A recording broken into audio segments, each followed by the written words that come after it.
What's going on, you guys? So, this is a reaction request that was on the list that I've been wanting to do for a week, but I've been lazy.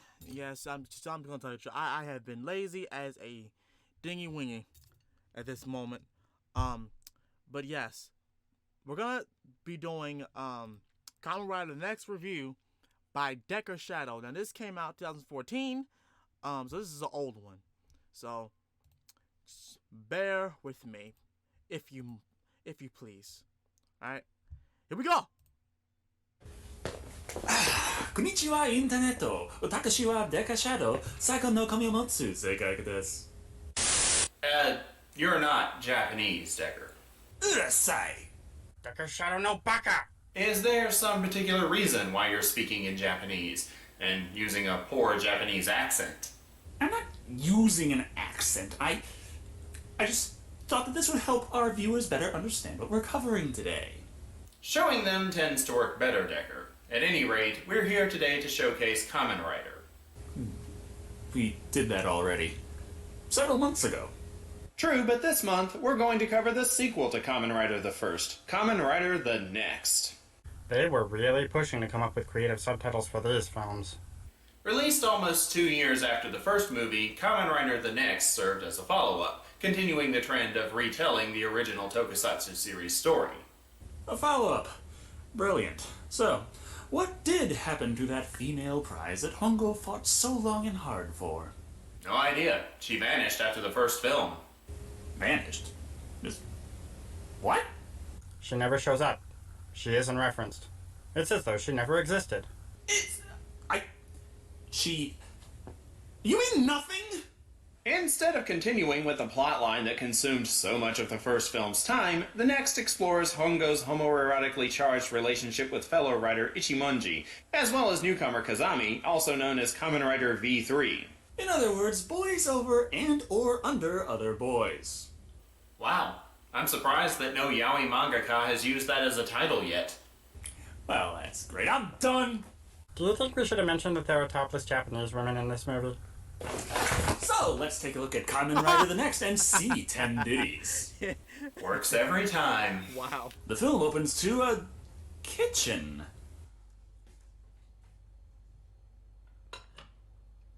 Oh shit, is this a found footage film? It does resemble one, though given the shaky cam, I question who could be filming this woman in her kitchen. Is that mayonnaise? What the fuck? Decker, you critique movies where humans are disemboweled for a living. How is this disturbing to you? How could it not be? Look at all that sauce! Dear God, it looks like Kim Kardashian's face after a party. Even more shocking, all this food is eaten up very quickly by a nameless shut-in. This character has no identity as far as I can tell. He exists only as a rabid fan of Chiharu, a Japanese idol played by Erika Mori. Yeah, I could have sworn Japan had better internet than this. He must be from one of the low-rent areas of Tokyo. And you know this is a place in Tokyo because? It's a Japanese movie, Decker. Unless the film specifies otherwise, it's a safe bet that the characters are in Tokyo.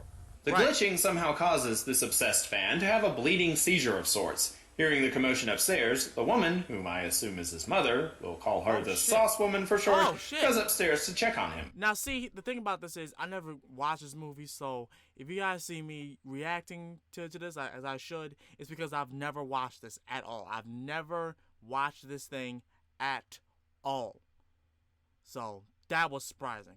I mean, it's not really surprising considering the fact that it's a very retro, not retro, but old Tokusatsu Kamen Rider film. And back then, they didn't give a damn. They wanted to show blood. They were going to show blood regardless. Oh, and she stepped in it. Oh, my God. What is going on? Whoa. YouTube's content ID policies are getting harsh. No kidding. And I thought we had it bad when our first channel got nuked. Some random pedestrians exposit about the urban legend that says one will die horrifically if they listen to Chiharu's latest hit, Platinum Smile.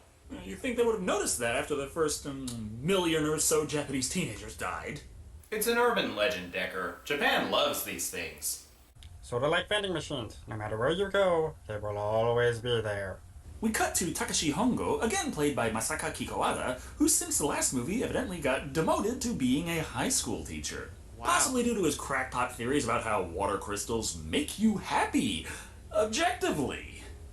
There's no concrete proof of that, Decker, and besides, we've heard of professors getting funding for Stranger Things. Never mind that. Hongo's students are a tad on the rambunctious side. Wow! Okay, this movie just switched to a completely different genre. Not really, unless the girl Hold on. This is a Kamen Rider film? Oh my god. was going commando that day, it still counts as PG. Japan has very different standards about where panty shots fall in the rating system. The bell rings, saving Hongo from potentially committing a sex crime. In the hallway, Hongo notices that one of his students, Kotomi Kikuma, played by Miku Ishida, leaving school grounds early, so he follows Kikuma to her apartment, somehow getting there before she does. Well, we've already had horror and porn in this movie. Why not add some wacky hijinks between teacher and student? Or we could go into creepy stalker territory where he's reading her old mail. This stalkerific moment is here just to establish that Kikuma has something to do with Chiharu. Enough exposition, though. Let's take a lunch break at the Legend of Gathering restaurant, where we meet Scissors Jaguar, played by Tomororo Taguchi. Or, as I like to call him, Mr. Spiky Hair. Partially because Tomororo is really hard to pronounce.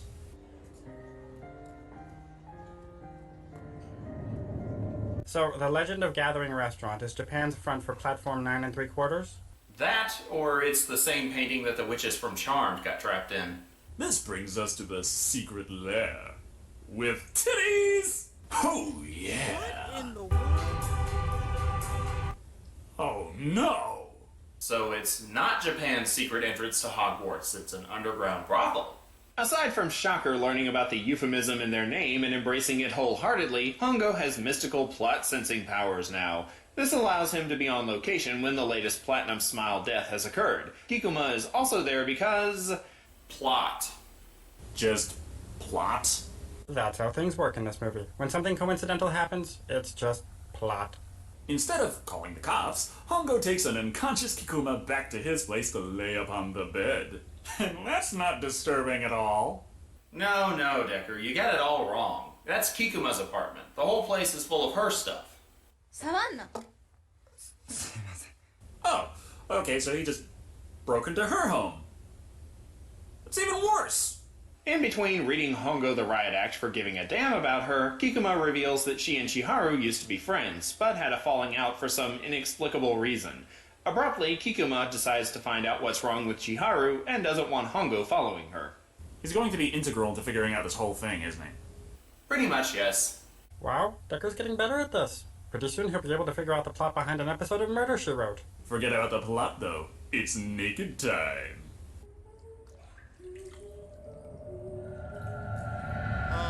Getting groped by ghost hands in the bathtub? Well, it's Japan. You should at least be somewhat immunized by now. This pervy poltergeist can't seem to keep its ectoplasm to itself, resulting in Chiharu doing a crossover with a denizen of Silent Hill.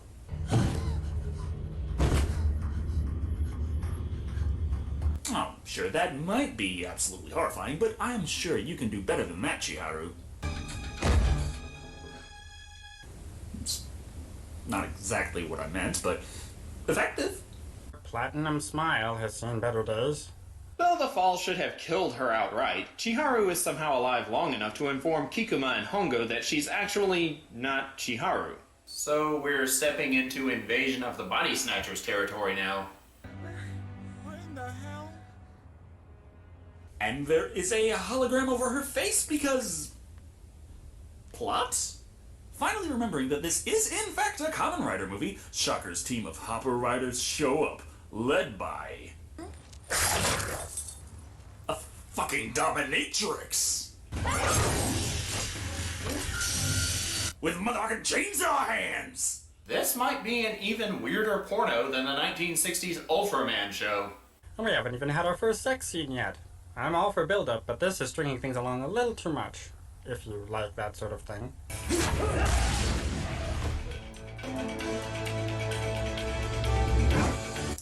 Hello, I'm Kamen Rider. I get punched in the face so you don't have to. Oh, good. We're back to those jokes. He makes them so I don't have to.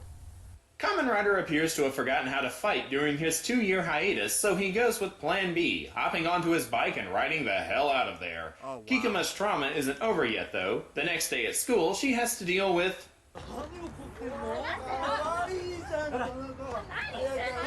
I'm not touching that. Agreed. Anyway, Hongo is her teacher. Shouldn't he be doing something?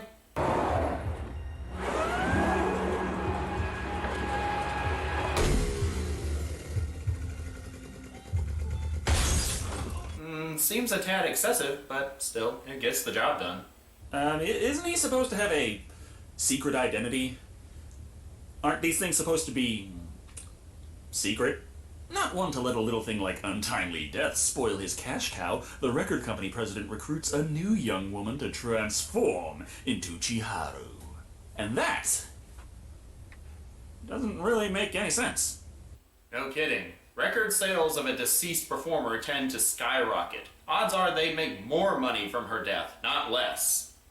Is the record exec even concerned about whether or not this girl can sing?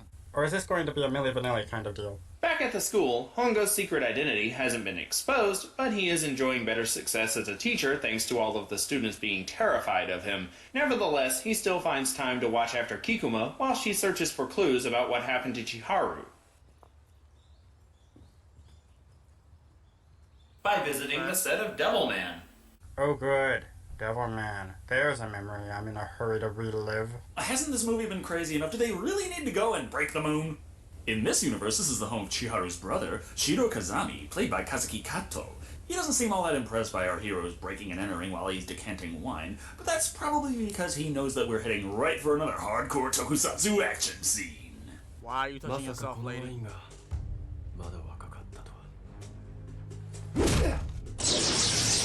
Revealing that Kazami is a third-generation cyborg, endowed with a dual turbine belt.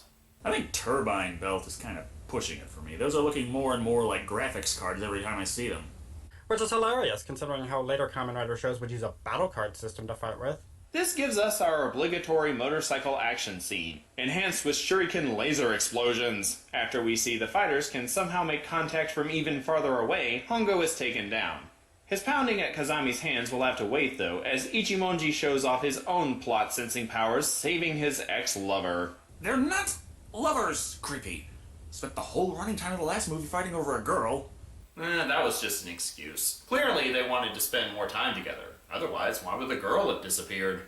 During his naked time, Kazami decides that maybe he should check up on his sister and see if something is amiss. Very shortly, he concludes that whoever this Chiharu is, it is not his sister. Thus, he opts to go and meet up with the good guys in order to exposit some backstory.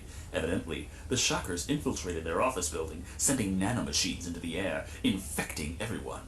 After Chiharu left, the Shockers quarantined the place, and the very few survivors were the Shockers' new and already remodeled humans.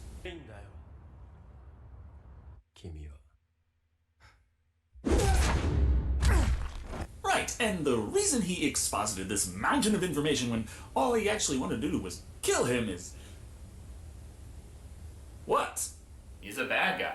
Bad guys love drawn-out monologues. They're very lonely people, you'll remember. This scuffle will have to wait, as Hongo is playing hard to get. Not to mention he's still seeing Ichimonji. 会いたかったんだお前に気持ち悪いこと言うなそういうセリフは女に言うもんだ This reminds me of conversations I've had with you, Decker. Hush! なんか冷たいなだからよせって男同士でベタベタするのは好きじゃないんだ Seriously, this sounds just like you and me on Skype. Never say those words again! It's just like the two of you are acting right now to boot. Vote Creepy and Decker for Internet's best old married couple. Before they can settle their differences and make out, Kazami shows up, firmly establishing his place in the love triangle. It can't get too far, however, as word has come that Chiharu is with Kotomi. だったのよあの子ばっかり人気があったから A superstar that's more popular than you. How dare she? Wow. Oh! Jesus Christ! Holy shit! America's Funniest Home Videos would have been a very different program if it had aired in Japan. Neo Chiharu explains that this prank didn't kill her, only horrifyingly mutilate her face. This left her hospitalized while they worked on repairing the damage. After this failed, original model Chiharu threw herself off the roof. Again. Even worse. Couldn't they have just broken the moon and left it at that? When you're competing against Devilman for ANSI storylines, something has gone very, very wrong. Hearing this, Kazami experiences the power of the heel-face turn and becomes a good guy. Original model Chiharu, however, is in fact still alive, having been transformed by the malfunctioning nanomachines into the most horrifying creature of all. A tentacle monster. Can we have one movie? Just one, where tentacles don't factor into the plot in some way? Seriously, I'm starting to get worried about racial profiling. Cutie Honey? No. Revenge of Iris? No. Well, you gotta understand that. I realize this is an old video, but Japan loves tentacle monsters. They love tentacles. I'm sorry, but I can't name one Japanese movie or anime where it does not portray a scene with tentacles in it. I just don't understand what their fetish is with it, but obviously they love it. Obviously. Rebirth of Mothra 3... No, tentacles. Very suddenly, we learn the Shockers and their fuzzy general intend on using the nanomachines to convert the whole of Japan into remodeled humans. Learning this, Hongo rides into battle to stop this nefarious plan, using the power of background explosions. Because... plot. This has nothing to do with the plot, Creepy. It just so happens that this universe is highly combustible. So in other words, the plot thickens.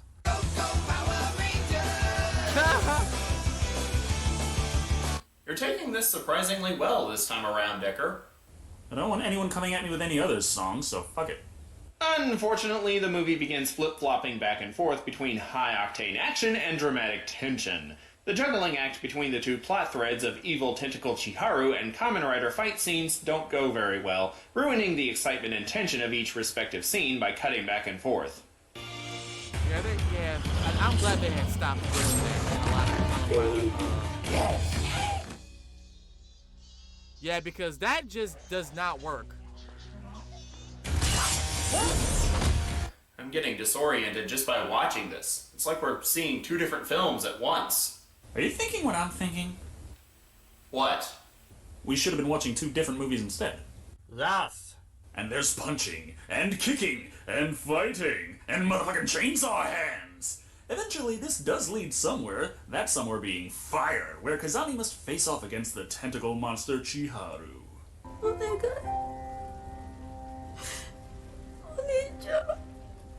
Oh. Well, that's an exciting way to top off your movie. Hey, we've made it this far, and wonder of wonders, no one's broken the moon after all. It's a Thanksgiving Day miracle. Can we end this now? Please? Kazami delivers the killing stroke that finishes off his sister, leaving him to die alone in a blaze. That is until Hongo and Ichimonji arrive to literally drag him out of the fire. Back at the record company, Kikuma is spared from being horribly murdered by her childhood friend in spite of Kikuma's decision to listen to the cursed song. Oh yeah, there was that cursed song in this movie. Did they ever get around to explaining that? Plot? That's your answer to everything. In our happy ending, we see Ichimonji in a brothel. Dead. That's going to be a fun thing to clean up first thing in the morning. Also, Hongo is not being fired, but being let go, because all the students are behaving around him now, and we can't have that. Still, Hongo gets a consolation prize in the form of a love interest, his ex-student Kikuma.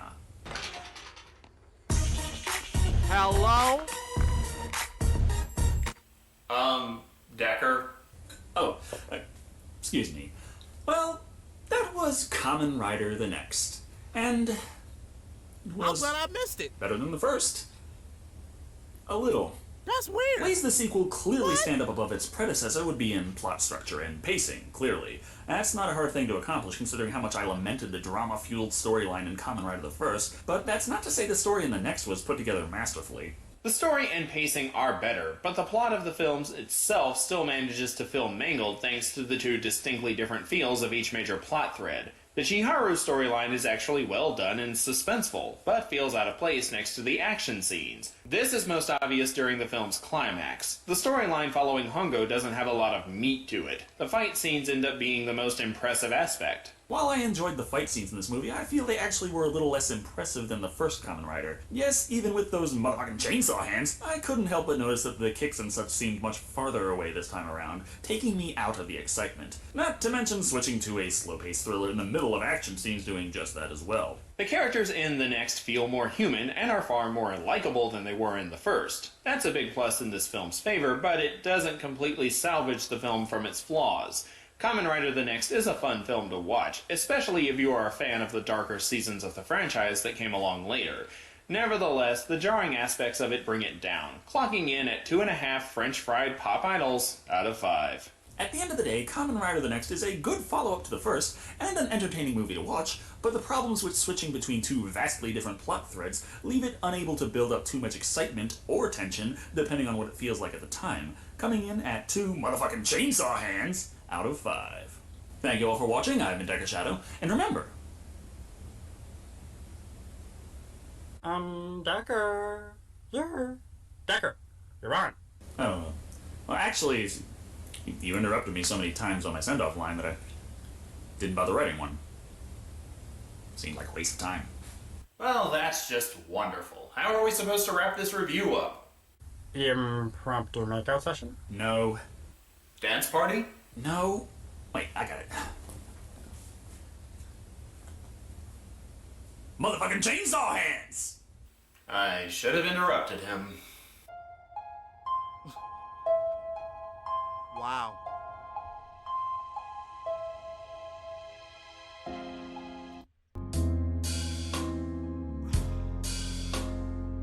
Those motherfucking chainsaw hands.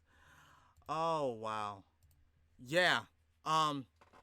I'm kind of glad that I did not watch that. The high school student goes home with the teacher who's no longer a teacher? Japan, what is up with y'all and these fetishes y'all got? I swear.